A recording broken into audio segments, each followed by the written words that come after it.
All right, welcome back, everyone.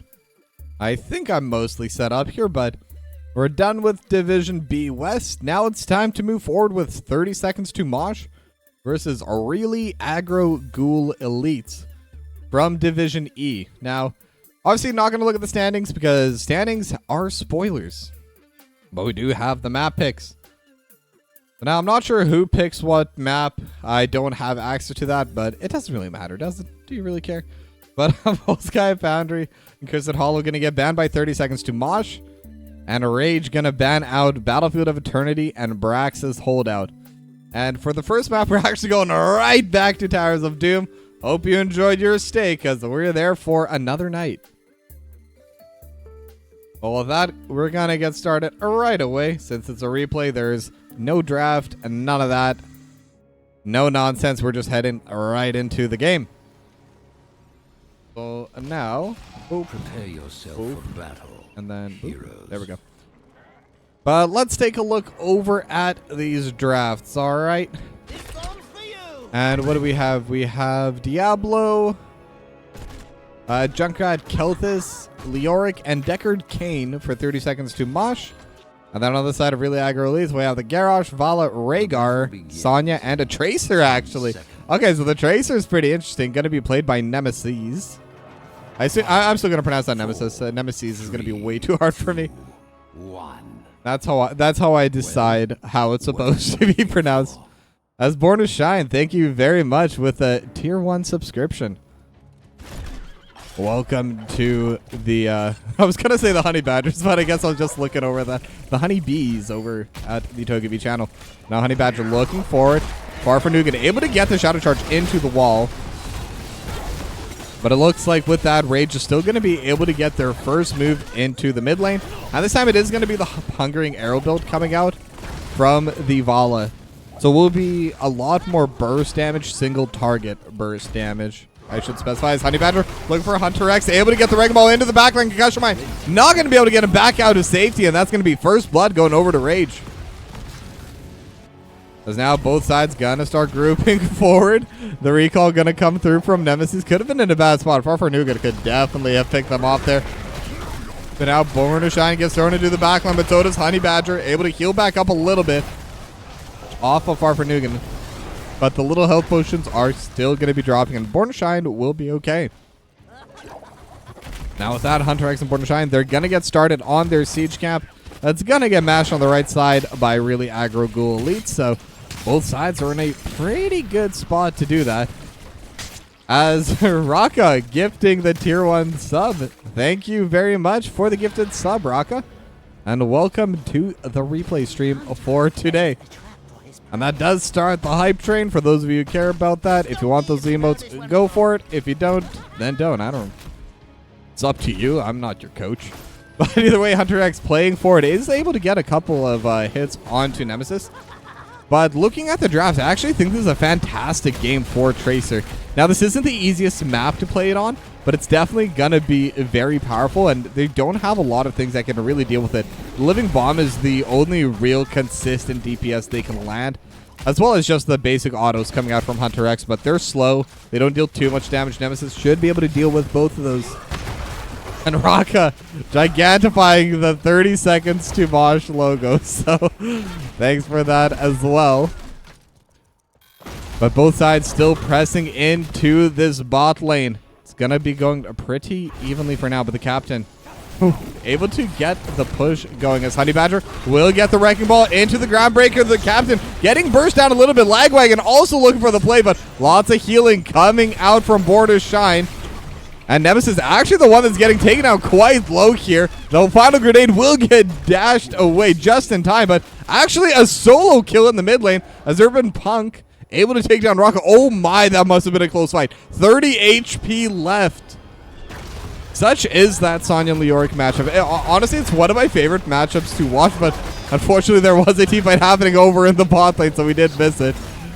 But now over in this bot lane, the altars have spawned. Both teams are going to start playing forward. Farfanugan trying to buy some space. Able to get the overpower. Shadow Charge into the wall as well. And Scroll of Sealing just to zone away But K4K and Lagwagon are still going to be there. They're still going to be able to keep pressing forward. Nemesis is on the back line. They're looking for more plays. Honey Badger is starting to get low, and another shadow charge. And now Honey Badger still in the middle of everyone, still somehow alive. But one final gravity lapse, and that's all that's needed. One more auto coming out from Hunter X, and they will be able to take this third altar. Well, I guess second altar for themselves, so it is going to be 36-32 in favor of 30 Seconds to Mosh. Now, Urban Punk, during this time at the very least, will be able to take this top lane siege camp. Spin to win, as most Sonyas do. And you know what? Gotta give a respect for it. But now there's a bit of trading happening over the bot side. Nemesis versus K4 and K4K versus Farfanugan. But neither side's gonna be able to really deal too much damage to the Diablo yet. Later on, K4K will be able to scale into it. And most likely, I assume, will be the Mana Core at level 16. And at that point, even with a Hungering Arrow build, will still be very deadly into that Diablo. Now, both sides will get their Sapper Camps. 30 Seconds to Mosh will have theirs in the bot lane a little bit earlier. And Hunter X just throwing those grenades on a Nemesis. Okay, maybe I spoke a bit too soon, because bit by bit just kind of prevents Nemesis from just sticking around in the back lane, dealing as much damage as they want. But maybe this Junkrat actually performs quite a bit better than I expect. Now, the Gravity Lapse is going to land, but we'll be able to just back away safely. Honey Badger able to just dodge out that Scroll of Sealing, Fire Stomp, just trying to help pressure this push, but both sides will lose their Sapper Camps. Honey Badger gets stunned into the wall, overpower, into the Flame Strike, but the healing is there. They have the Pulse Bomb as well. Now Farfanugan stuck in the wall and is taking so much damage and will be the first to go down. Now Living Bomb is spreading a little bit. Lagwagon and Nemesis both get hit by it, but that's still going to be a 1-for-0 for Rage. A really good spot for them. But now they're looking over onto Nemesis, and with the Gravity Lapse, actually the recall comes out in time and is trying to get a win into the fray, going to save Nemesis. They were so close to taking down that Tracer. Definitely one of the more annoying heroes to take, but now Urban Punk jumping on a Hunter X. Captain gets thrown into the back line as well, and the Captain will go down, but the Concussion Mine will bring K4K and Urban Punk into a really bad spot. Living Bomb dealing so much damage to the back line. Urban Punk solo, Drain Hope, but the chain healing will be coming out. But Farfanugan able to stop the play for now. And it is just going to be Honey Badger with the Wrecking Ball trying to force them into the backline. Pulse Bomb lands on Born to Shine as they're able to take down Honey Badger. And that is a good position for 30 Seconds to Mosh to be in, as now K4K will be able to stop it. Or actually, no, the Altar will still go down. K4K starting to get low. Couple more grenades, 50 HP, but will be able to back away in time. And it's 36-28 in terms of HP in favor of 30 Seconds to Mosh. As now Rocket in the mid lane, Nemesis and Urban Punk are there, so they will be able to trade just a little bit back and forth. But it's just going to be evened out. The game's going to slow down a bit. Level 10 is now available for 30 Seconds to Mosh, as Hunter X just kind of throwing grenades into the wall. I mean, it is permanent damage. May as well. Farfanugan, though, gets tossed into the wall. Rain of Vengeance as well. Anti-Heal, another Rain of Vengeance, and just gets burst down with all that lockdown underneath two of those cannon towers. But now Nemesis looking for more. Born to Shine just getting poked down. Pulse Bomb not going to land. So that massive burst will not be able to accomplish too much there. But that's still a 1-for-0 in favor of Rage. Now Farfanugan is going to be back immediately.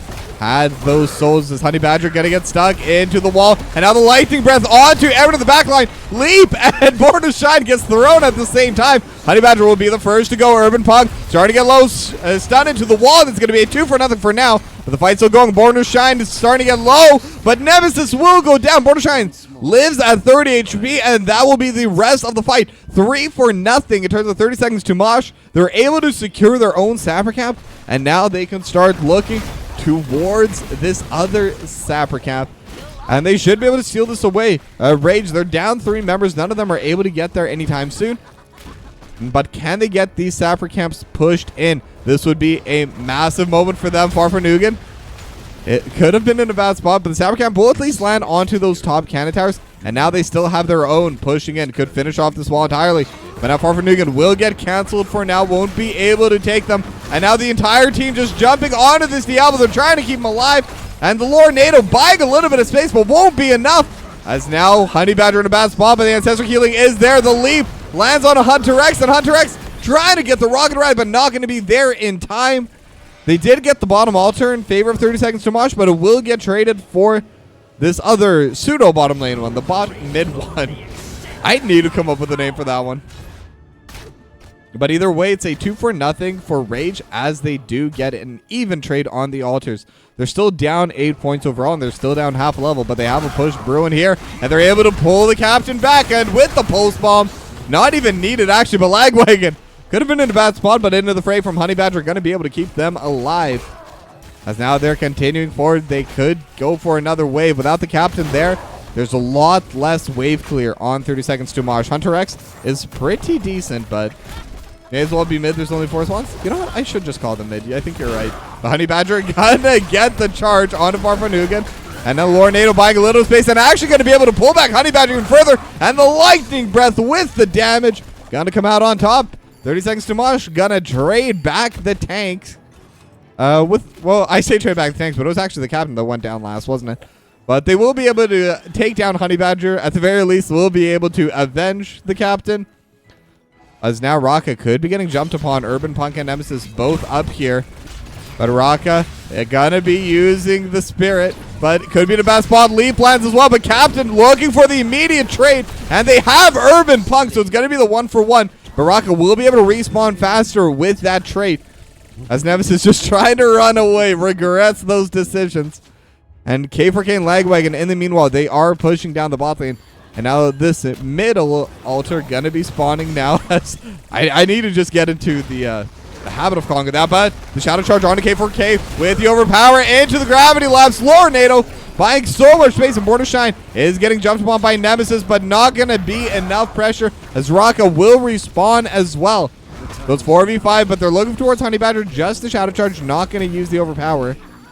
And with the grenades just flying over, this should be a pretty safe pull for the captain.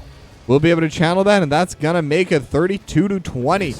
Slowly but surely raising their lead as Rage's core is at half health.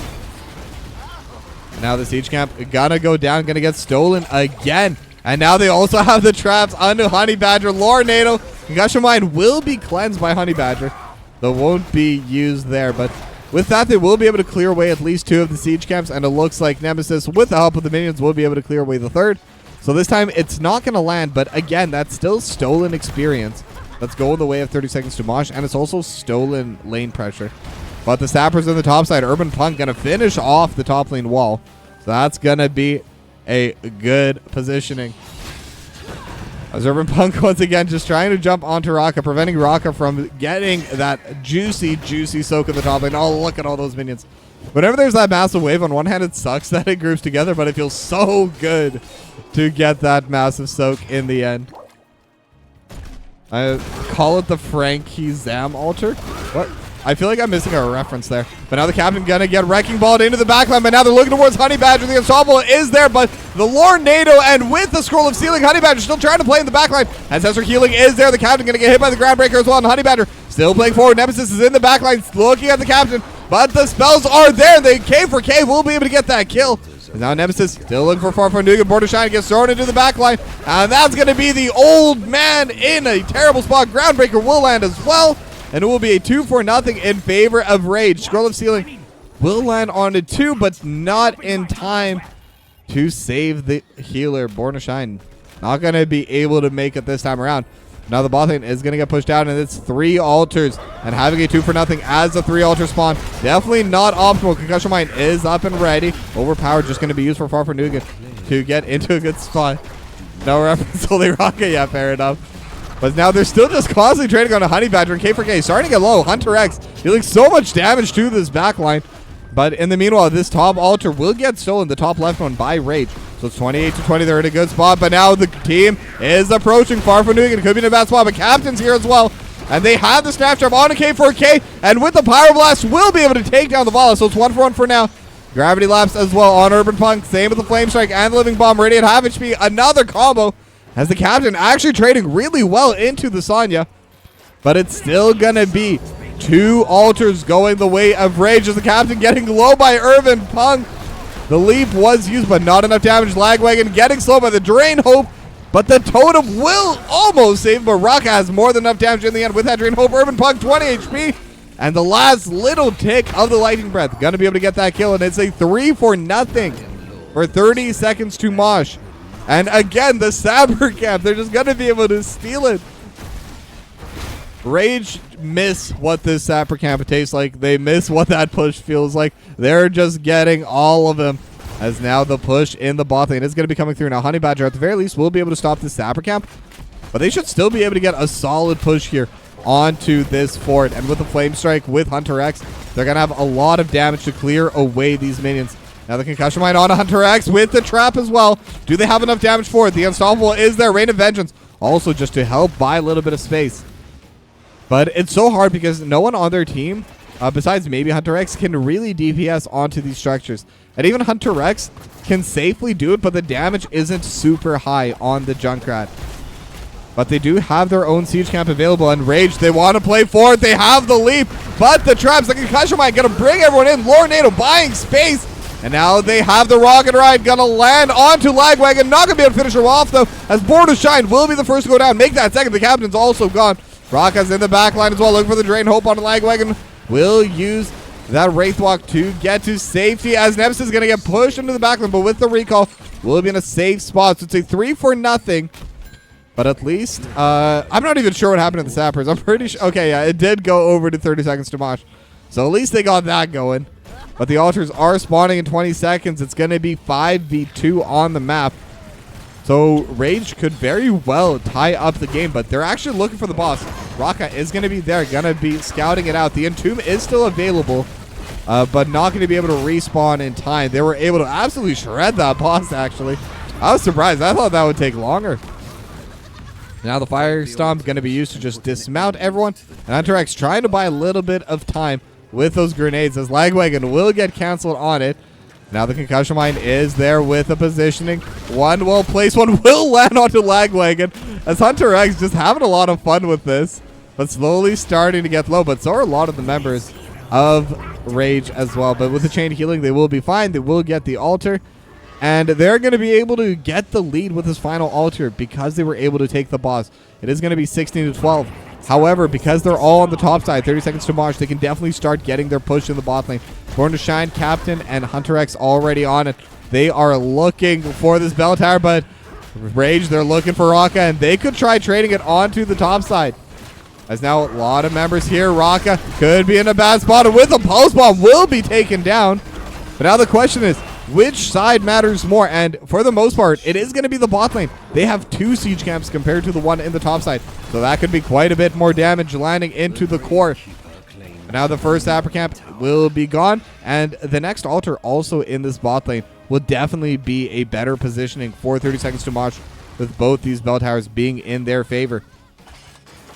Now Honey Badger sees the grenade. Not going to get dismounted by it. Almost did.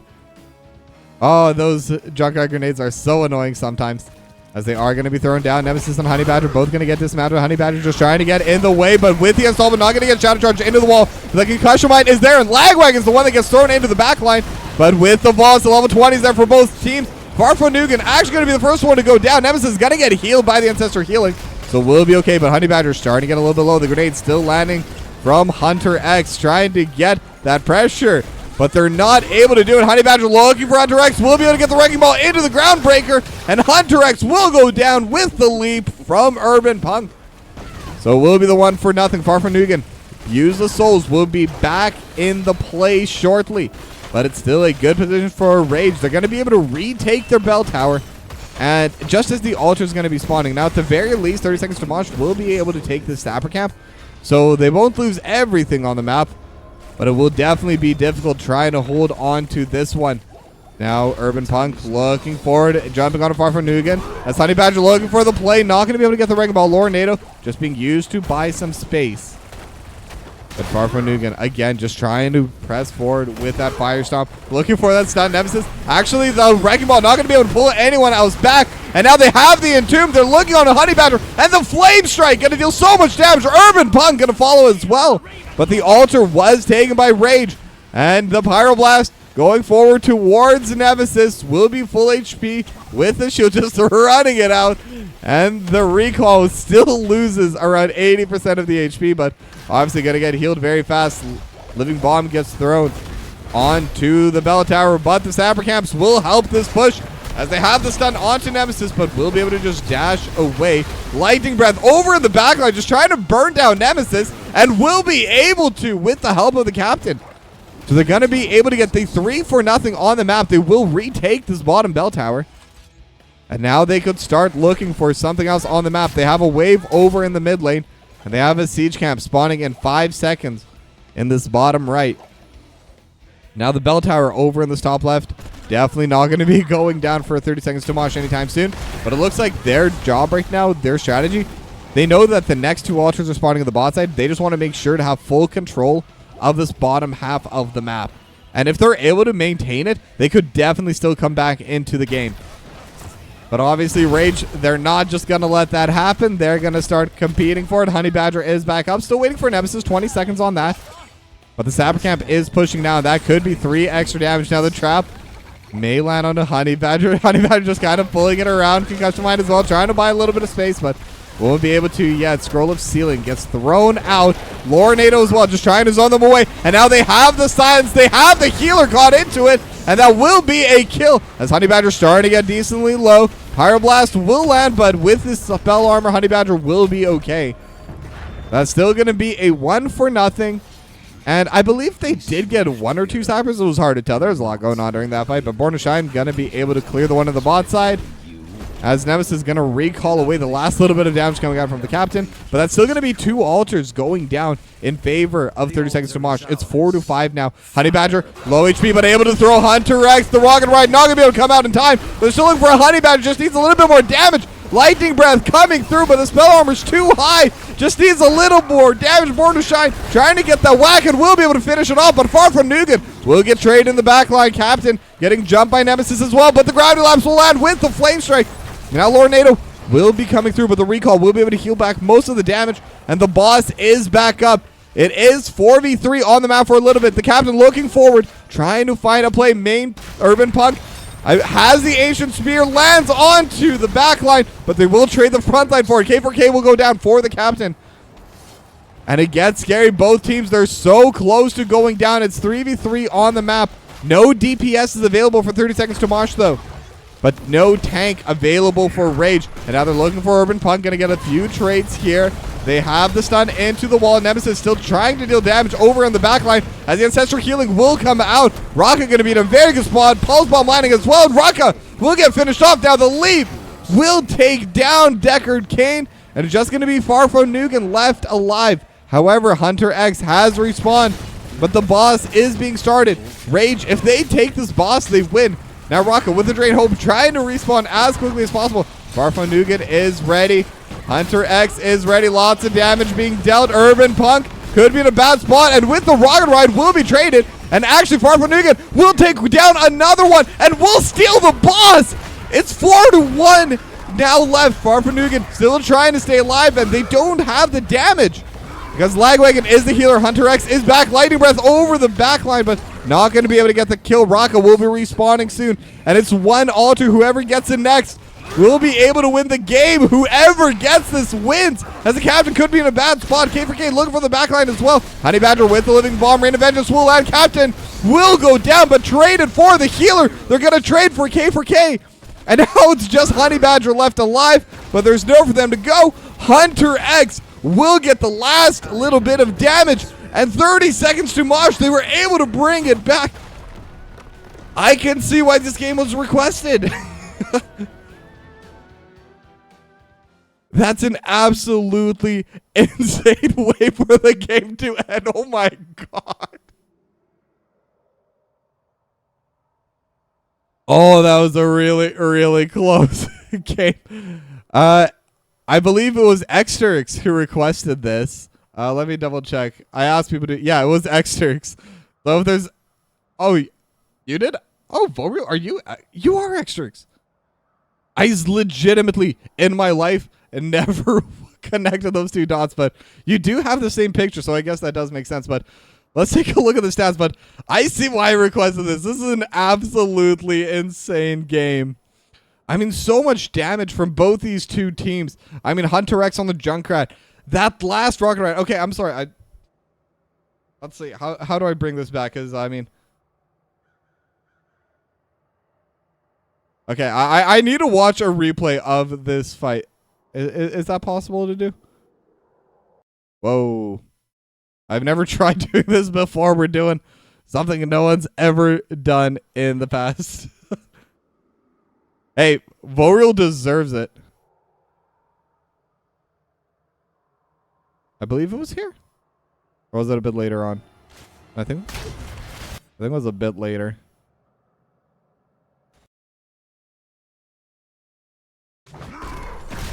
Yeah, just before.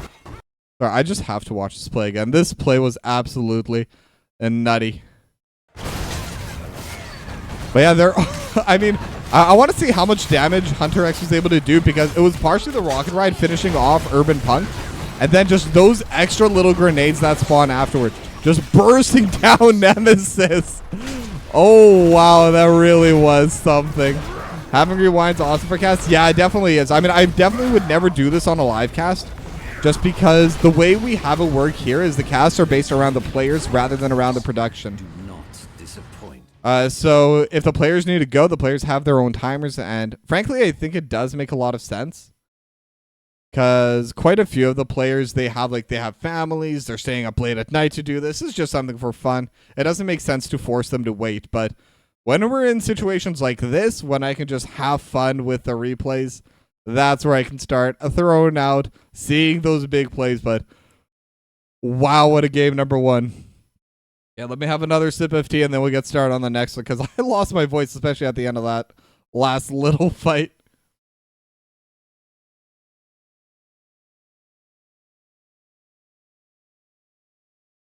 But yeah, if any of you wonder why I take those long breaks between every game for live casts, that's why. Maybe one day if I keep doing it, my throat will get better, that I can just keep doing it, but we'll see. But what did I do? Oh, there it is. I almost lost my folders. Well, where are we going next? It is going to be Dragonshire. Okay, so that's going to be a new map at least.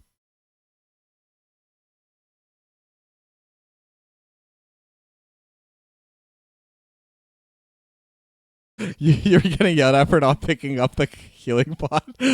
I get flamed so much in my games for never picking it up too. I know exactly how you feel.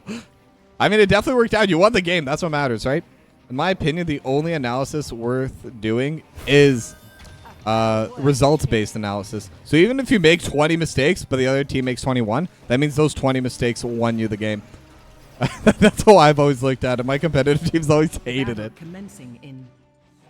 But let's take a look at the draft. So 30 seconds to Mosh. They're going to be playing the Garrosh, Li Ming, Ghoul, double mage. Interesting. Rexar. And what's its face? Deckard Cain. Then on the side of Rage, they took the Falstad, Stitches, Vala, Rhaegar, and the Dahaka. As now they're looking over to the backline. Honey Badger going to get pulled back. But they have the drag as well. Far from Nugan. This time on the Garrosh. Going to be able to just back away safely, though. Have I considered taking singing lessons? I actually have. I am a trained singer. But the reason I know my limits, but sometimes I still decide to go over top of it. As Honey Badger sitting at 300 HP. Could get pushed into the wall. And dodges out that Fell Flame. Dodges out the Scroll of Sealing. But Arcane Orb not going to land. Nemesis and Honey Badger staying alive with just a few hundred HP. And now the team fight could start breaking down in the backline as well. Lagwagon got to get pulled back. The Wrecking Ball has... They're actually able to get the kill in the backline. I'm sorry. The one that goes down is going to be the tank for Rage with Born of Shine. I assume that was the Scroll of Sealing getting the kill. And it is going to be the infinitely damaging Scroll of Sealing with that level 1 talent. No, but I do know how to do it so that it doesn't damage my voice, but I still try to take the energy as far up as I can so that I get that extra intensity. The Scroll of No Damage Ceiling, I actually love that. That's so good. But Farfanugan is going to start pressing forward, looking over into this bot in the siege camp. Gonna get stolen, but the hook lands on a Farfanugan, and that should be a trade. But the Wrecking Ball gonna throw Honey Badger actually into the team, and the captain will get finished off there as well. That's gonna be a 2-0. But at least they stolen siege camp in favor of 30 seconds of Mosh. But now the shrines are available. Both teams gonna start playing for them. Hunter X was definitely the correct angle for Honey Badger, but slightly not enough range. As in the meanwhile, Raka able to solo kill Nemesis. Well, that should definitely help with defending this Dragon Knight. As Hunter X and Born to Shine both down here. Level 4 is available. Born to Shine will get hooked, but Scroll of Sealing. Born to Shine purposefully took that hook just to get the one extra stack. That's my conspiracy theory for the day. As now Urban Punk trading with Raka. And the Dahaka is pretty hard to deal with, but luckily the Misha will be able to get that stun. And the captain just going to be pressing out this top side. A couple more hits, and that'll be it. Born to Shine will be able to secure the Bruiser Camp with the captain. But right now, Rage actually kind of playing beyond tempo, looking for this bot lane Bruiser Camp. And this one's pretty dangerous to take because it is in that neutral area. But they're pretty confident with their push. They're confident that they've had a lot of pressure here. And when they saw that Bruiser Camp go down, it's a pretty safe take for them. So they will have that pushing into the bot lane. And because of how it spawns, it immediately goes for the wall. It bypasses any lane, any minions that are there. As the hook almost lands on Hunter X. But with the teleport, will be able to be behind the wall. Will be in a safe spot as the Arcane Orb just going to be used for a poke regardless. And a couple more auto attacks should be able to clear down at least most of these, but Farfanugan could be looking for a play. Nothing there to be found. But either way, they're still going to be pushing out in the top side. Raka, with the help of this Bruiser Camp, has a pretty massive wave, but Rexar definitely isn't known for having too much damage. But now the bot side could be brewing into a team fight. Honey Badger going to get Wrecking Ball backwards, but not going to be taken down. Has that bonus move speed, will be able to just back away. But Rexar actually goes down in the meanwhile. I'm assuming Nemesis Flight with Urban Punk going to be there to take down Raka. Now Scroll of Sealing with the push coming through from 30 seconds to Mosh. The Fell Flame really adds a lot of damage to these structures. The Corruption as well as Hunter X gets hooked, but they're able to throw Urban Punk into the backline. The stasis is there. Scroll of Sealing gonna land onto 2. The damage still climbs. But Farfanugan looking for K4K, but didn't have the Wrecking Ball available in time. But Urban Punk will land the drag as well. As Farfanugan is unstoppable. Scroll of Sealing actually will land, but Farfanugan is going to get hooked, but that's just going to throw Honey Badger into the back line. And kind of unlucky play there. Not the target they wanted, but that's the danger of the hook. Sometimes you're going to hook that main tank, and sometimes you're going to get punished for it, as the Arcane Orb also just poking down Lagwagon. And a couple more hits will finish off this structure. I believe one more Arcane Orb's all that's needed, but 30 seconds to Mosh. They're playing towards the siege camp instead. They know they have the timeline. They know they have the pressure, but it is 5v4 in this bot lane. They will be able to steal the siege camp, but what about the team fight after? The captain going to go down immediately.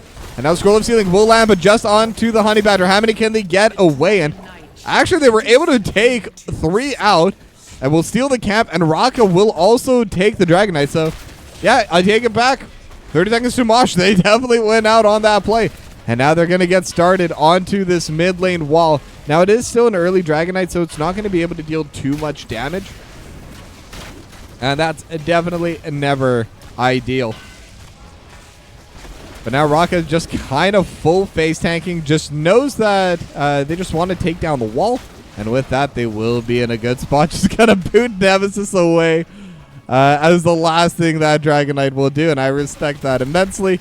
As now the push also happening in the bot lane.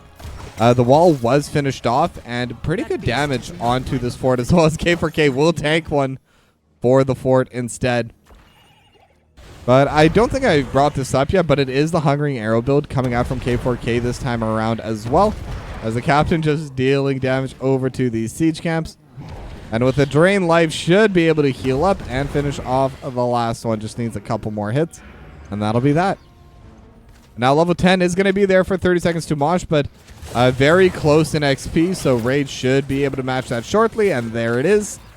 Level 10 is now available as good. Trading from Rock on Urban Punk. The drag will land, but it's just on Misha. But Nemesis is there and will throw out the gust. But now Misha will land the stun on Urban Punk. Rocka still getting dropped down, starting to get low, and the lightning rod will be enough.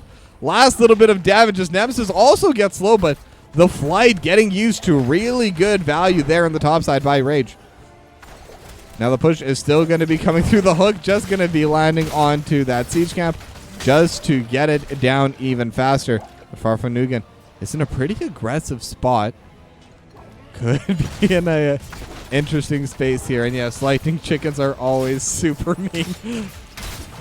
Hunter X, they see K4K. K4K is in a really bad spot. They saw it coming through. And now the Lornado with the Wreck Ball into the groundbreaker. Horrified actually gets cleansed by Lagwagon, but still K4K just accidentally walked into the entire team of 30 Seconds to Mosh, because I don't think anyone expected them to be playing for this Bruiser camp. I mean, they did not have tempo. They cheated tempo to get that play.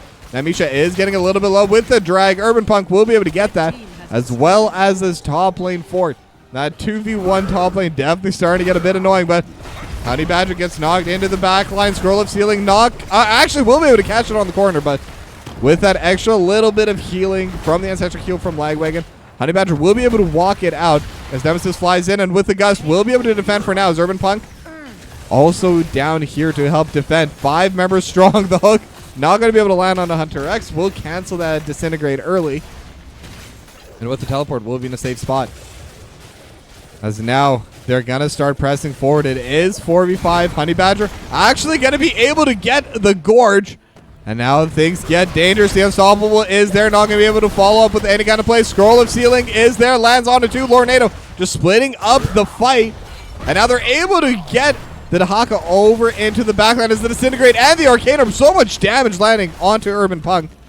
Baraka was able to get the top shrine in the meanwhile. The hook lands, but it's on to Farfanugan. Definitely not the target you want. As Nemesis with the Lightning Rod still dealing quite a bit of damage. Farfanugan, you have the potions. Now the Brush Stalker is coming through, but Honey Badger gets stunned into the backline, and Horrified getting even more space. And now the Drain Life almost there. Fell Flame, not enough damage. But now Rock is here. They were able to take down one. A good snipe from Hunter X, but starting to get low on mana. Nemesis will get caught into the Scroll of Ceiling, but with the Gust able to pull everyone back. Raka gonna be low and will be the first to get taken down there. So it is a 1-for-1 overall. But still, overall, the push on the map favoring 30 Seconds to Mosh. So if they're able to walk up and take this Dragonite, they'll definitely be in a great spot. But with the flight, Nemesis should be able to just secure it safely. And Farfanugan is getting jumped a little bit, throws out the Unstoppable. But with that little bit of trading, we'll be in a good spot. But because of this, Hunter X will get that free time in the bot lane and will be able to take down that fort. Now Urban Punk could be in a good spot, but the drag not going to land. Oh, sorry, that was the isolation. But the drag also won't land with the teleport there for Hunter X. So good macro play overall from 30 Seconds to Mosh. They got a lot done there. And also got to give credit over to the microplay. Being able to hold that bot lane 4v5 for so long gave Raka the opportunity to just get every wave shoved in. They had the macro advantage, and then they could start that fight. And now Urban Punk going to get knocked to the backline. Almost got that channel done. As Misha is there with Nemesis trying to prevent that from going over to the side of 30 Seconds for Mosh. But Farfanugan now going to be grouping into the bot side, but 2 versus 1 again. Nemesis is just constantly bullying Rocco over on the top side, but now the Gorge does land. Honey Badger able to land the hook. And the Disintegrate will buy a little bit of space, but the Captain in a bad spot. The Horrify will pull back Honey Badger, but unfortunately no play to be had. But Lagwagon going to get hit into the back line, and the hook isn't there. The Ancestral Healing will be, though.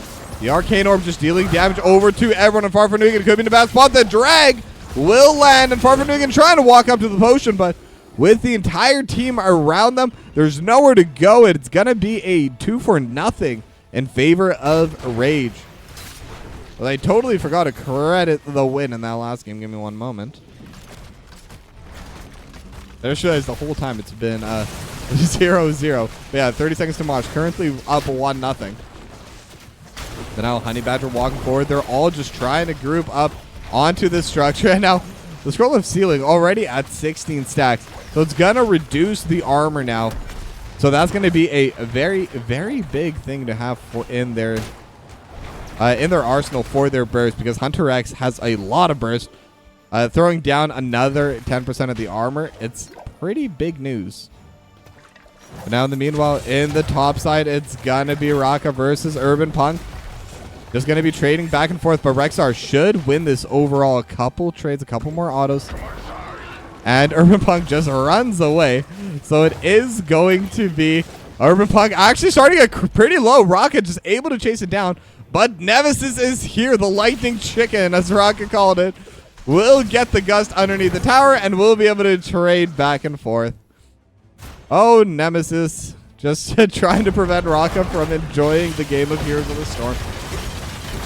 But with that, 30 seconds to Mosh, they will at least be able to take this bruiser camp, and they already have the passive pressure over in the back in the bot lane, so this will help out with that.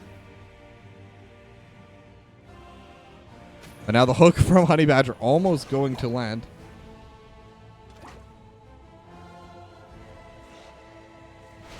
All right, sorry about that. Just getting a message about some stuff, but all right, we're good. Farfanugan is going to be the one to group up topside, and looks like Farfanugan's just going to be taking this point to try and prevent the Dragon Knight from going over, but Nemesis is going to start the channel and will be able to get it, so Farfanugan just slightly too late, and that will be the first Dragon Knight going over towards Rage, and now it's 13 minutes in, so this Dragon Knight going to be a lot more powerful compared to the last one. But the Bruiser Camp at least will be taken by 30 seconds to Mosh, so they will have something to help defend into this. And it is going to be Nemesis inside of it, so there's no Gust play available currently in the Dragon Knight. As Portashine going to get kicked over to the backline. Farfanuga just trying to zone everyone else away to keep this play from working out. Disintegrate, going to get used as well. Same with the Horrify. Urban Punk has the drag on Hunter X, but not going to be able to find anyone else into the fray. Will be able to keep them alive, as the last little bit of the corruption should take down the Dragon Knight for Nemesis. But that's still going to make it 2 for 1 in terms of forts overall on the map. And now Farfanugan and the entire side of 30 seconds to Marsh are going to get started on their siege camp. The Arcane Orb from Hunter X dealing quite a bit of damage to these siege camps. And now they're starting to play forward. They have the Gust, and with that, they should be able to just take it. But Nemesis almost gets burst down, but they could still look for it. K4K gonna be the sacrificial lamb, as 30 seconds to Mosh gonna be able to get that extra kill. And I think they'll take that trade right now, because they were able to immediately clear their siege camp. And with that 1-for-0, Gust was already used. They can't do the same play twice. But Honey Badger could be looking for the hook here. And we'll try to stomp for the vision. We'll be able to take Raka. Everyone's bullying Raka today. But Farfanugan already tanking on, has the stasis, has the feint dead. Lornado will buy a little bit of space. And with that, we'll be able to just back away. Lots of damage onto Nemesis. But Farfanugan starting to get low. The drag will land. And this time, Farfanugan will be the one traded for the siege camp. So overall, both teams kind of do a very similar play there. Overall, 1-for-1 in terms of kills and 1-for-1 in terms of siege camps. Now the Dragon Shrines still aren't available, but Honey Badger and Lagwagon, they're starting to get a push out into the bot side, but without a DPS will definitely be difficult. But they're on to Captain, but as the Horrify is going to split the fight into two. And Lornado also going to get burned there for that play. But Nemesis is here off on the side. And with a barrel roll into a Gust, could be looking for a play. It is going to be Born to Shine, kind of getting caught there, but will be safe for now. The hook going to get dodged just barely. If that hook line of Border Shine definitely goes down, but really well kept to just sit right on the edge of that wall, just hugging it absolutely. Another Disintegrate going to be used to at least try and get this wave pushed out, but Rage in a good position. All 5 members going to be able to take down this bottom fort. As another hook almost lands onto the cabin, but Farfanugan is there looking for Lagwagon. They have the healer, they have the Rexar, and with the extra bit of burst damage, it's not going to be enough. The Ancestor healing will come out, and now Honey Badger has the Gorge onto their old man, Born to Shine, trying to stay alive in the back line. Is in a bad spot, will have a little bit of healing, and now the Scroll of Sealing will prevent them from getting it, but Nemesis with a Lightning Rod just had enough damage in the end for it. So it will be the 1-for-0, as I only just noticed because I haven't really been looking, but it is the Lightning Rod build coming out of Nemesis. So it's going to be more of that guaranteed damage if they're able to stick around. The level 20s are now up. That's going to be the Wind Tunnel. That's going to be a lot of pretty big things. It's going to be the Gas Bag. This are Shambling Horror. What even is Shambling Horror? What? Oh, that's the trait. What the trait's called? Okay. Sorry, I had to look at that. Yeah. But now with that, they're going to be able to get into the Dragonite. They're going to start pushing over to the mid lane. But Lagwagon again, going to get thrown into the back line. No walls to go over and will get burst down. But the hook will land onto the Captain. But the Horrify is going to be able to keep them away. Nemesis will punt the Captain even further back. So we'll definitely be safe from any push there. But the Arcane Orb still landing. They're still dealing quite a bit of damage onto this Dragonite. The hook on a Hunter X, very close. But again, the Dragon Punt will be there. Scroll of Sealing will land. And I believe that actually does give a stack, even if it doesn't hold them. But Nemesis with the barrel roll will be able to jump away. And the Lornado not going to be able to provide too much pressure there. Now Corruption going to clear out that wave. And this wave also going to get cleared away by 30 seconds to Mosh. And now they have their level 20s. So from now on, both teams, at least in terms of team fights, will be on even footing. But right now, Rage will have in a much better spot. Their old man born to shine. I mean, I have nothing to say to that, but I will defend that to my death because I don't like admitting when I'm wrong. but either way, 30 seconds to shine. They are 30 seconds to Mosh. Again, I'm just getting confused myself reading this chat. They will at least be able to take both the siege camp, but the bruiser camps on the top side will go over towards Rage. Raka is there to try clearing it away. And Honey Badger and Lagwagon will be the ones clearing out the bruiser camp and the double siege camp over in the bot lane. So I think overall, because of two siege camps, definitely better than one bruiser camp. And because they had two siege camps and a bruiser camp, it's better than two bruiser camps. That's how I do mathematics. And with the entire team up in the top side for 30 seconds to Mosh, except for Farfanugan, they will be able to just safely push it away as Urban Punk looking towards Farfanugan, but just going to be able to push the lane. And now Urban Punk got to get thrown to the back line as Misha gets hooked in, but you don't want the bear. You want the wolf thing. I'm not even sure what Dahaka is, but I guess kind of a wolf thing. That's what I'm going to call it. But that's a pretty big pickoff for 30 seconds to Mosh. The Ultras are spawning Farfanugan. Gonna be the one pushed back. They have the Unstoppable. It is going to be that Gus. But the Wind Tunnel forcing everyone into the backline. But Born to Shine is in a good spot. Was the one saved by End of the Fray. But the Captain gonna be gorged. But Nemesis will get traded for it. As the Captain this time around going to be the even trade with the hook. Onto Born to Shine. They have the Deckard Cane, but it's not going to matter too much. Lornado just going to start zoning them away, and the mid lane fort will go down as 30 seconds to Mosh will be able to get it in their favor. Dahaka's a Zerg? Is that real? I've literally always thought Dahaka was from Diablo. But Hunter X actually going to get hooked. We'll use the teleport to get away, but K4K with the vault and the Hungry Arrow is just going to be able to provide so much damage. And that's going to be a 2-for-1 overall for Rage. But again, they're still the ones to lose out on their mid lane fort.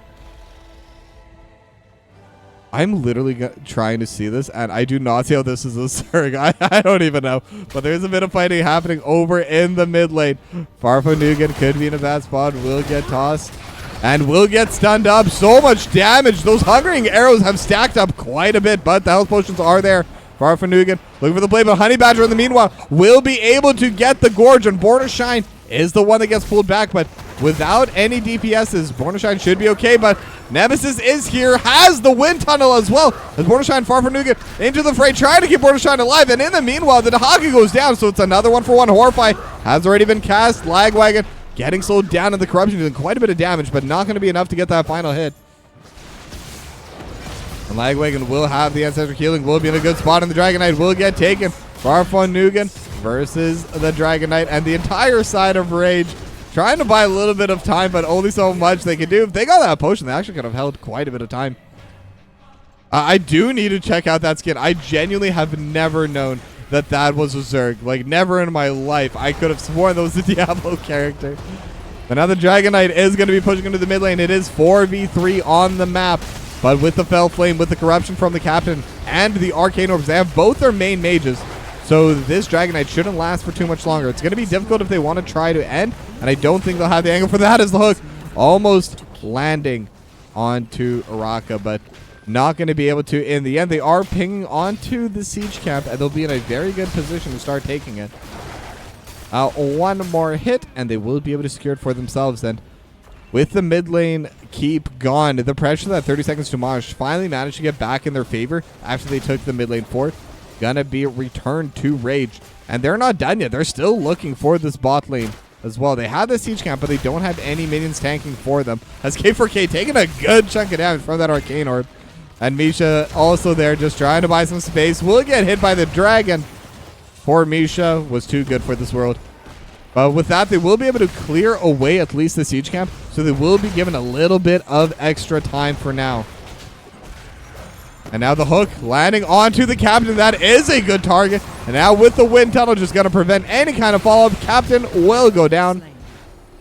And again, it's 4v5 on the map. There is a bruiser camp they can take. And especially without the Ghoul down, it'll be a lot easier for them to push in. But far from Nugan, wisely pinging out the bruiser camp on the top left. But now they're aiming for this. They will at least have some kind of passive push on the top left. And that'll be in a good position. Honey Badger will land a hook, but again, it's on the bear. Save the wildlife. Do not attack the bears, but Misha will still go down there. And they are bringing a pretty sizable team over to the top side. Rocket could be in a bad spot. Will slow down Nemesis. Rain of Vengeance will land, and so much damage coming out from the Hungering Arrows. But the Feign Dead coming through just in time. Hunter X will be able to dodge out on that play. Urban Punk could be in a pretty bad spot. Nemesis just trying to catch out Honey Badger, and actually will be able to with the Arcane Orb. But massive wave pushing on in the back line. They will be able to just get rid of everything here just slowly but surely. They're gonna shove everything out of the way. But Honey Badger looking for the hook. Not going to be able to land. Looking for Born to Shine. And with the Scroll of Sealing, we'll be able to at least keep the siege camp away. And what happens at 30? So it's going to be 15 armor shred. I mean, that genuinely will add up quite a bit in these team fights.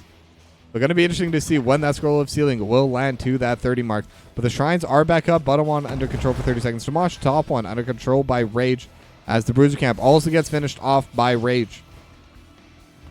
Now both sides just kind of playing near the bot side, but 30 seconds to Mosh, they are a bit scared to walk forward, and I don't blame them. The hooks coming out of Honey Badger. I mean, Honey Badger doesn't need a C. Honey Badger can just run around and throw hooks whenever they're off cooldown, and if one of them land, that could literally be the game. So 30 seconds to Mosh. They have to play safe. They have to play slow. But now Honey Badger is here. But they're setting up a death brush, but they need the right person to walk in. Honey Badger looking for the play is going to go unstoppable, so the Wrecking Ball not going to be able to get it. They waited so long, but now they still have the stun. They're still looking for Honey Badger for the wind wall, pushing everyone into the wall. Nemesis at 300 HP, less even. 30 with the shield, or without the shield from the barrel roll, but in the meanwhile, they're still not able to get the pick off. It was so close. But 30 seconds to Mosh. They have a big push in the top side. Urban Punk with the Bruiser camp, with a double wave, and with the cannon, will take down that keep. And now they will bring back Rocket to defend into it, but the keep's already gone. But the rest of the team of 30 seconds to Mosh, they want to continue this push, but now it's 4v5. They have the Lornado coming through. The Isolate lands onto both their mages, but Farfanugan will be able to keep them alive for now.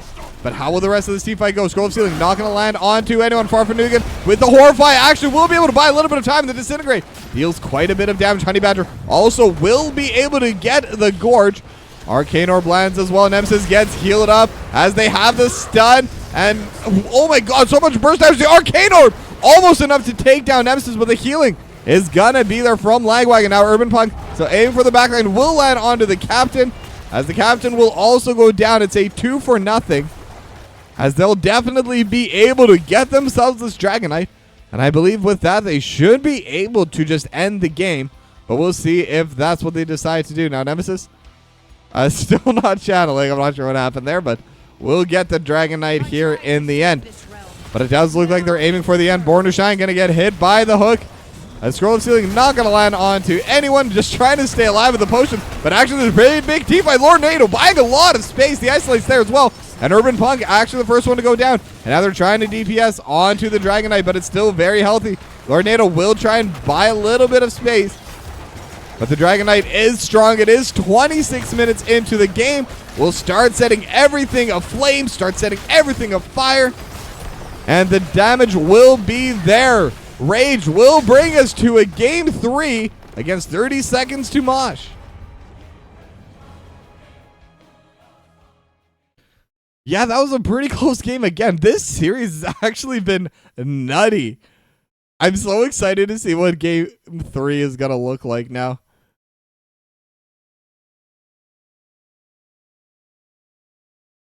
Sorry, 1 second. Okay. I think I will take a short break between games 2 and 3. I know all of you are excited to get that going, but it won't be too long. But I mean, look at these stats with the hero damage. Hunter X with 109k damage. Those arcane orbs are doing so much damage, but unfortunately, the healing from Lagwagon was high. The Ancestral healing kept Honey Badger alive, and that is kind of the downside when you do go that double mage composition. If you don't get the one-shot kill, it's hard to keep playing afterwards, but they almost made it work. That was a 26-minute game. So back and forth. But either way, gonna take a short break, and when we come back, we'll have game number 3, so don't go anywhere.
All right, and it's time for the third and final game of the day. And it looks like we're going to Tomb of the Spider Queen. Let me just get that updated real quick. The battle begins shortly. If I can press the correct buttons someday. Okay, there we go. Boom. Boom. This one. Boom. There we go. So many buttons to press, especially on a replay to get this started. But looking over at the draft, it's going to be the Samuro, the Tychus, Stitches, Blaze, and Deckard Kane for 30 seconds to Mosh. And on the side of Rage, it's going to be the Nubrak, Vala, Anduin, Nazeebo, and Melthiel. Yeah, these are some pretty spicy drafts coming out. I mean, I always love watching the Stitches. Stitches just adds hype every single game, no matter what. Always adds a little bit of intensity, even in those kind of in-between plays where both teams are just kind of watching each other go. Now, the first push is going to be coming out of Rage. And it is going to be the Hungry Arrow build again. Now, Nemesis is going to get hooked by the Burrow Charge coming in from Honey Badger, but they are still looking on to Nemesis, and one more hit will be enough. Rock able to get the first blood for 30 seconds to Mosh. Oh, and what's also interesting is it is going to be the captain playing the tank. Sub-Zero going to be joining in on the Tychus. As Farfanugan is going to be on the Samuro. Okay. A little bit of a swap there. Not exactly what I expected, as the captain stream, thanks for another gifted sub today. And it's going to go to Memes. What team does Memes play on? I know it's definitely a player. I don't remember which team. But now Rocket going to be trading over in the bot lane with Urban Punk. And I believe this is Melthiel favored. Is able to just kind of suck out all the HP from the poor Blaze. But the rest of the team should still be fine, and they do have a pseudo double offlane composition here, because the Samuro definitely going to be super annoying to deal with.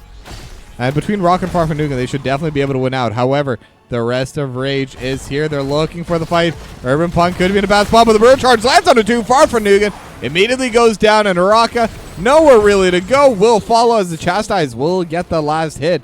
That's going to be a 2-0 for Rage. They got the Siege Camp as well. They will lose out a little bit on the push on the top side, but considering what they got for it, definitely worth it. But how much pressure can they get with this shove? That's the real question, as it is going to be the Plague Toad build coming out from Nemesis. That's interesting. I don't see that one too often, but I definitely do see it in some games. Gonna be helping quite a bit for these pushes, for these sieges onto the buildings. Now both sides are going to get started on the Bruiser Camp. Border Shine and Sub-Zero are going to be taking the 1 for 30 seconds to Mosh. Farfanugan was trying to get in the way for Rage, but unfortunately was already taken. For Surely We Scale? Is it? I don't know. I cannot remember, so I'll trust you on that one. And Farfanugan just trying to get into a really annoying spot. Just going to bring some clones, just start wailing away on this structure. Now Farfanugan could be in a bad spot, but again, able to just go invis and back away, but could get sent up. The Impale lands as well, and with the Chastise, Farfanugan will be the first one to go down. So it's going to be 3-1 now overall score in terms of kills, but now Scroll of Sealing not going to be the Scroll of Sealing talent this time around. It's going to be that extra spell power, landing that extra healing. But with these two Bruiser Camps in this mid lane, both teams just trying to get the push going forward. Lagwagon going to get hit by the Scroll of Sealing, but again, neither side really going to be able to accomplish too much with these two Bruiser Camps. However, Rage have gone to the push. Captain starting to get a little bit low. Chastise not going to be able to land. The hook will land on a Honey Badger, but not the target you want. And with all of these different minions, all these different mercenaries, would definitely have been hard to get any play going. But now both sides will be able to defend. Overall, not too much damage done. As Farfanugan going to get jumped up on again, but Samuro is a little bit of a slippery character, so we'll be able to just back away to safety. As Urban Punk and Raka still trading in the bot lane. And Jet Propulsion not going to land. Almost lands on Urban Punk. A lot of trading back and forth, as Urban Punk slowly but surely is taking the lead in those trades. But now 44 gems already turned in for Rage. They just need 6 more. As Urban Punk still sitting at 3. They have enough overall on the team. 3 on Honey Badger, 3 on Urban Punk, but neither one going to be able to turn in quite yet. But it is something, 30 seconds to Mosh, they need to be careful about. That set of Web Weavers could get quite a bit done. It is still pretty early in the game, so it's not going to be able to accomplish too much. Farfanugan trying to get 5 turned in, and will be able to. And just trading a little bit with Honey Badger, and Honey Badger going to get stunned up. Burrow Charge onto the back line, but Leap of Faith will be there from Lagwagon to get Honey Badger fully out to safety. Now Nemesis trading a little bit with Farfanugan, but overall not a big deal for either of these two players. The Born to Shine gonna get hit with the Impale, gonna get hit with the Burrow Charge, but will be able to back away. However, during that, Urban Punk will be able to get the turn in, will have those 6 gems, and the first set of Web Weavers going to be pushing in now for Rage. They're going to be in a really good spot for this. And they have the push already in the mid lane, or in the top lane, but Sub-Zero trying to get the push back in the mid lane, but could be in a bad spot. Zombie Wall with the Impale. So many stuns. Chastise not going to land, but not even needed. One final hit from K4K, and that's going to be the kill. Going in favor of Rage. And now with that, they have the Web Weavers shoving into the mid lane. They have one in the top side, and there's no one there to defend. It's just going to be free damage. Zombie Wall, Hungering Arrows, just bouncing around, dealing so much DPS. And again, when you have the Plague Toads build, it's going to be super powerful at taking down these structures, add so much extra damage to that front line. And now with the Zombie Wall as well, just everything getting thrown to this top fort will be a very good spot for them. They should definitely be able to take this down. One final burst of damage from the Web Weaver. Not even going to land onto the fort before it does go down, but good position to be in. Now in the mid lane, they took down some of the wall. Bot lane took down most of the wall, so Rage definitely got a lot of value out of that first set of Web Weavers. And now Farfanugan looking for Urban Punk, and once again, it's going to be that same play from earlier. Trying to trade, will be able to get that stun this time. Jet Propulsion lands. Pyromania just dealing damage as well, but this time, 30 seconds to Mosh. They're going to back away earlier. Honey Badger, K4K, and Lagwagon here as well. Bro Charge lands. Same with the Impale, Divine Star. But Farfanugan just going to drop into the healer and will be able to run away through that angle. But still decently low, sitting at 11 gems as well. So would be a pretty big kill if they were able to pick them off. But level 10 is going to be coming out for both these two teams as that siege camp does go down in the bot lane. They're starting to pressure forward on the side of Rage. Not a massive wave, but again, when you have the Gargantuan and stuff, when you have Toad Plague, or Plague of Toads and everything, Nemesis is going to be able to deal a lot of damage as the Light Bomb play not going to work, but K4K is going to get gorged. But with the play, they have a Scroll of Sealing auto for Farfanugan, just trying to DPS over to the back line. As the captain is going to be removed from the cocoon and will be back to safety. But no one going to be going down in those plays. But there is a push happening in the bot lane. Raka and Urban Punk, but the minions too strong. I saw the angle trying to get that twin stream onto Urban Punk, but that will be a kill for Rage. But the blue Web Weavers in the meanwhile going to be coming out now. Now the question is, how much can 30 seconds to Mosh answer with this play? Farfanugan not going to get stunned up there. Will be okay. But right now, the waves definitely pushing in favor of Rage. And if your waves aren't pushed out when the Web Weavers spawn, they're going to spawn in much less advantageous positions as the Impale coming through from Honey Badger. Just trying to poke down the captain a little bit. Throws out those Scarabs as well. As Farfanugan just trying to push this mid lane in further and further. But now the Web Weavers in the bot lane. Raka's going to be there to help get the push in as well. And this is something Blaze is really good at. Has very fast shove speed into these structures. Now the Web Weaver not going to be able to get that final little bit of damage. As the one in the top lane already low. The hook not going to be able to land. But with a little bit of extra damage, they will be able to get at least some value. As the Lorenado is going to come out just trying to prevent any kind of follow-up. But they do have the Anubrak. They're looking for the play. Honey Badger is getting tanked up. Starting to get a little bit low.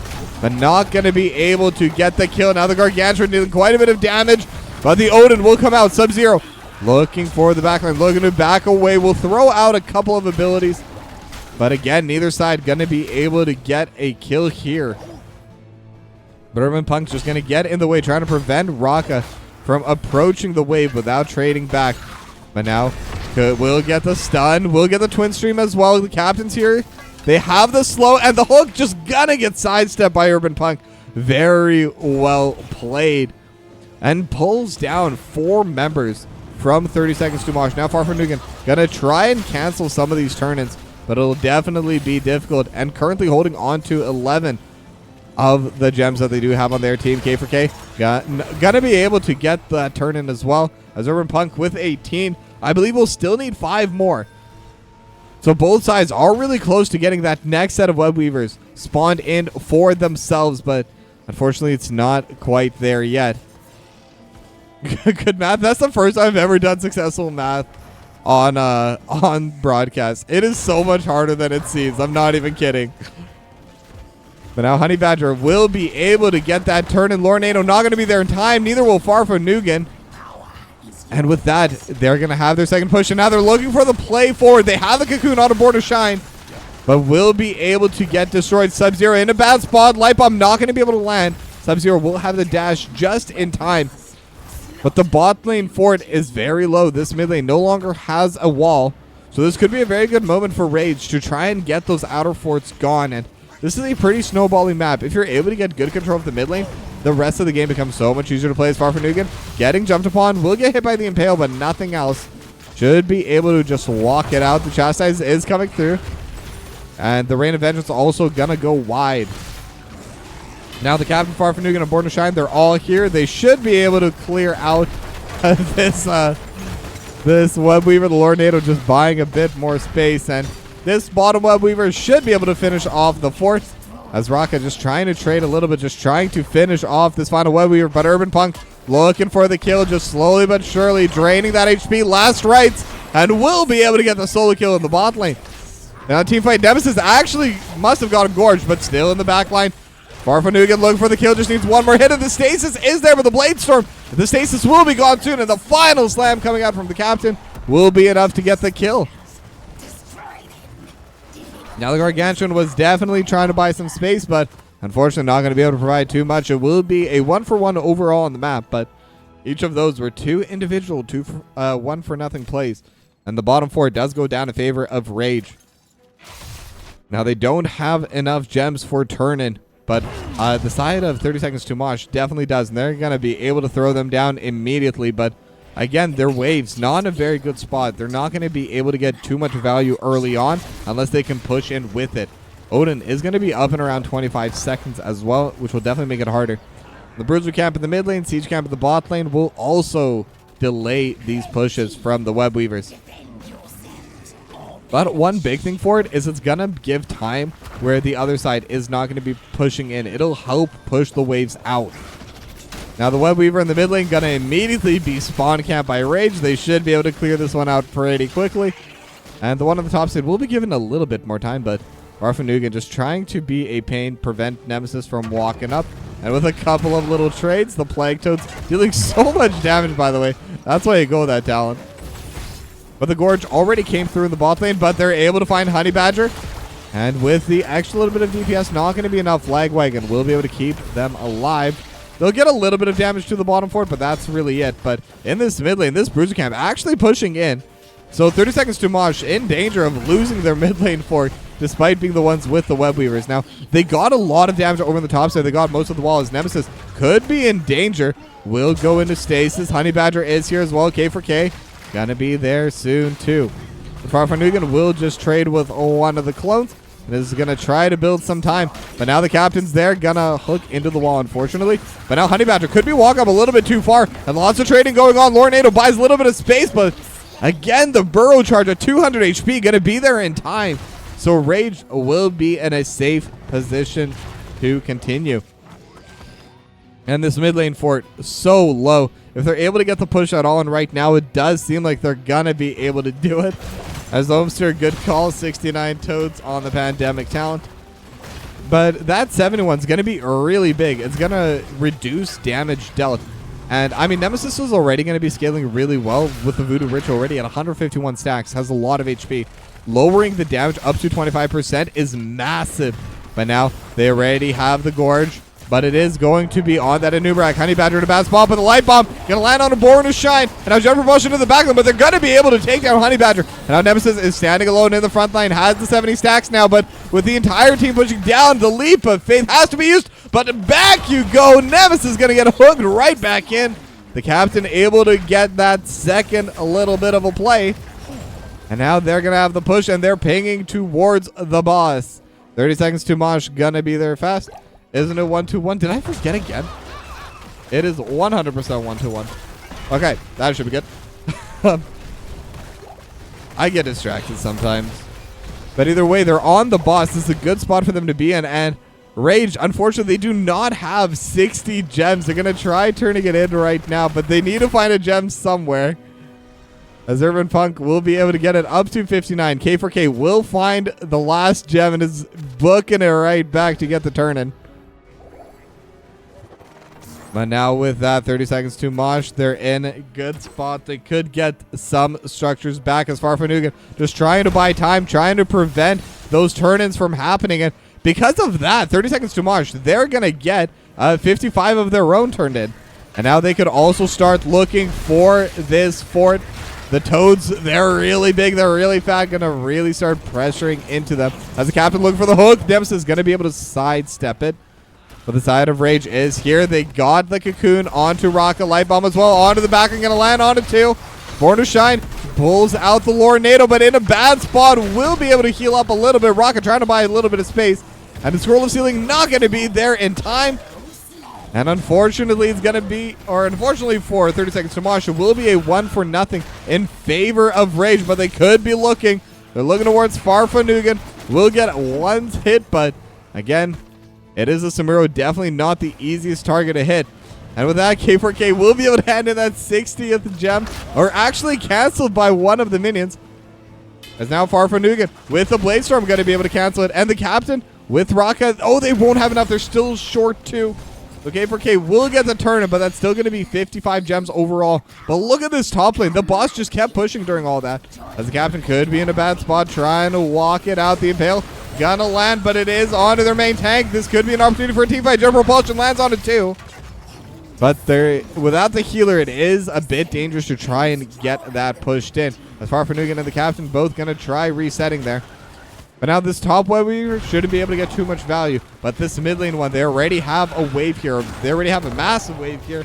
And they also have the Gargantuan just stomping on a rocket, stomping on Born to Shine.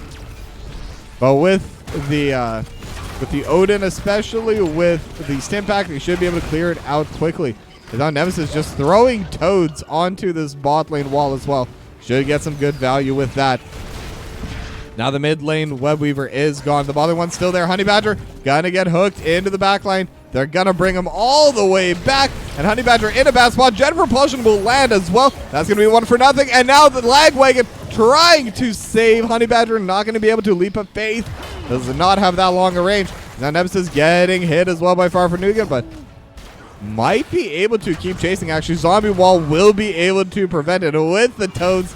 Deals quite a bit of damage. As Farfanugan actually getting pretty low, but again, with the clones, will be able to prevent that extra DPS coming through. And now the top lane Web Weaver with the extra value will throw out that ability, kind of hitting nothing really. I guess it hits this wall, but Raka will try to clear this away, and with help of Farfanugan should be able to. So with that, this keep is definitely very low HP, but it is still alive. So in terms of passive pressure, it's not quite available. But now Sub-Zero and Born to Shine both can get the turn in, and both will be able to. And it looks like Born to Shine will be the first one to click it. So now this time they do have a push over the mid lane. Now Nemesis going to get hit by the Gorge. The captain looking in the back line. The Nemesis will have the stasis. Scroll of Sealing not going to be there in time, but the Lornado helping by some space, and the other hook will have more than enough damage coming out from Sub-Zero. And that's a big pick for them. That's something they really needed on 30 seconds to Mosh. And that will hopefully give them more pressure from these Web Weavers. If they can even out these structures, they'll be in a much better position in this game. But now Farfanugan getting jumped upon. The entire side of Rage, or 3 of the 4 living members, are going to be up there, but they're just focusing on that Web Weaver instead. But now this mid lane fort will go down, and it looks like this bot lane fort should follow as well. 30 seconds to Mosh. They're even going to pop the Odin, just immediately going to start shoving into this mid lane. There's still 25 seconds on Nemesis, as the Lornado going to be used to just make sure no one can come in from the top side. The captain still has the hook, so there could always be a play coming through. Lornado still pop. Big red button with the nuke coming through. But it looks like this mid lane keep will survive, but again, gonna get taken pretty low. As the hook will land on Honey Badger, they have the Gorge as well. But do they have the damage? This is the tank. This is the hardest member to hit. And Scroll of Sealing actually perfectly predicted. And Honey Badger trying to get away with the rewind, but it's not gonna happen. Will still get taken down, and that's a massive kill again for 30 seconds to Mosh. And that's the main engage gone from Rage. And now they can keep playing forward. They can keep threatening. The hook almost lands on a Nemesis, but not going to be able to in the end. Gargantuan gonna get pulled in by Nemesis. Lornado buying a little bit of space. Nemesis could be in a bad spot. Scroll of Ceiling, not going to land onto anyone, but will deal a little bit of that extra damage to that keep. And now the boss is available if they want to play for it, and that's what they're pinging right now. And if they're able to get it, this should get them this top lane keep. So I think this is a really smart choice, and Rage has to deal with the waves in the bot lane, has to deal with the waves in the mid lane. So 30 seconds to Mosh, if they're fast enough, they should be able to get this boss for themselves. And Rage not answering, so this will be it. But how much pressure can they get with this boss? This could definitely be a potential threat to end the game, at the very least, a threat on the keep. And Rage nowhere near the gem turn-in that they need, but 30 seconds to Mosh. They only need 3 more. 3 more with a little bit turned in. As Raka looks to collect those 3 more gems. It could be in a bad spot. The zombie wall gonna prevent the jet propulsion, but the entire team of Rage just looking for Raka, not gonna be able to find that play. And because of that, there will be the turn-in, and I believe that's enough. I don't know math. 64, they're down 1. Farfanugan! You gotta turn it in. But the boss not gonna be able to finish off this keep, but again, will bring it down quite low. As they will, at the very least, have full pressure of the mid lane, and Farfanugan gonna turn in the final bit now. And now they're gonna be able to start on these Web Weavers. Mask down to A-. I had the math correctly. Farfanugan never turned them in. I will take 0 credit for that. I will blame Farfanugan entirely. But now they're playing towards this bot side as the captain has a good angle potentially for a hook. Farfanugan trying to get the vision, and they're able to get onto K4K. And now the bro charge does land to the backside, but this could be the team fight coming through. They have the cocoon landing onto the captain. Now the captain is back, and Urban Punk just trying to deal DPS in the backline is in a very bad spot and will get finished off for it, but able to take everyone down super low. So how will this team fight go? The Impale lands onto 4, and a rocket with a jet propulsion, scroll of ceiling, and the big red button exploding onto everyone in the backline. But the DPS is still there for Rage, as now Farfanugan looking for a Nemesis, but the stasis is coming out. But Raka able to trade back on 1. Lagwagon trying to survive. Same with Nemesis. Farfanugan able to trade it back. So it's gonna be a 3-4-2 in favor of 30 seconds to Mosh. And now the mid lane keep already gone. Bot lane keep should be following, and with the top one, every keep is gonna be going down. But can they threaten more? And with that, Urban Punk will be back on the map. So I don't know if they can threaten win the game, but Farfanugan is going to be there, is going to be trying. Tychus is on the way, Sub-Zero trying to get into this wave, but they've already cleared out a good chunk of it, but it is going to be permanent damage onto that core. Farfanugan could be in a bad spot, but will be able to just back away slowly. 72% left on the core. Without Odin, I think it will be a little bit too dangerous, but Sub-Zero trying to walk forward. And you can tell 30 seconds to Mosh, they want this, but now they're just stamping on the Bruiser camp, and I think that is the right choice. I think with their team composition without Odin, it's definitely too difficult to push in without a wave. But stealing the Bruiser camp is going to give them a bit more pressure on the map, and they can just keep playing passively and safely.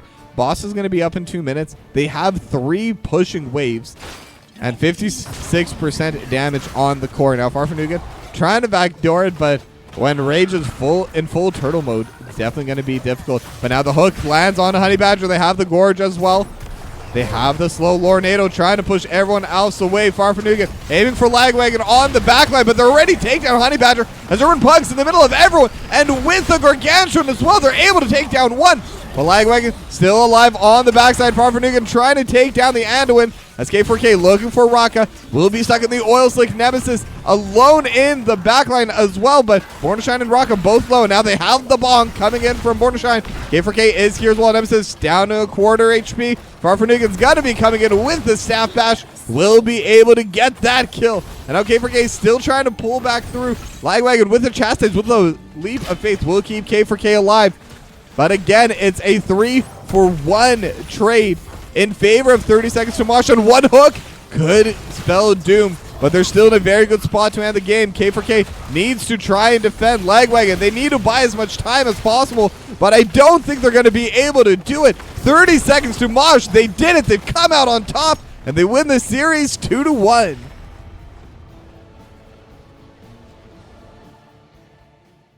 And that will be the last game of today's series. Let's give a massive 2-1 victory to 30 seconds to Mosh. That's the only game I remember to do correctly. But I mean, what an insane game. This has been one of the closest sets I've ever cast. I've had some very gnarly close games, and I mean, that Towers of Doom in the game 1 was absolutely up there for closest individual maps I've ever cast. But the entire series was basically just that. Either team could have won really at any point, but 30 seconds to Mosh, they were able to bring back the deficit of 3 forts, and they were able to bring it back for the win. Now with that, I am done for the day. Honestly, I didn't expect these 2 replays to be this long. These were all like 5 really long games, but I can see why they were requested. Like, I'm really glad I got to be the one to cast it. I'm really glad everyone came out today to watch these with me. But that'll be it for me today. One final shout out to Legend of Mushroom. Gotta do my sponsorship obligations. But again, if you want to help support this stream, just click the link, download the game, hit the goals you see in the widget down below. And with that, thank you all for watching, and I will be with a live cast tomorrow night. So hopefully see you there. Have a good night, everyone.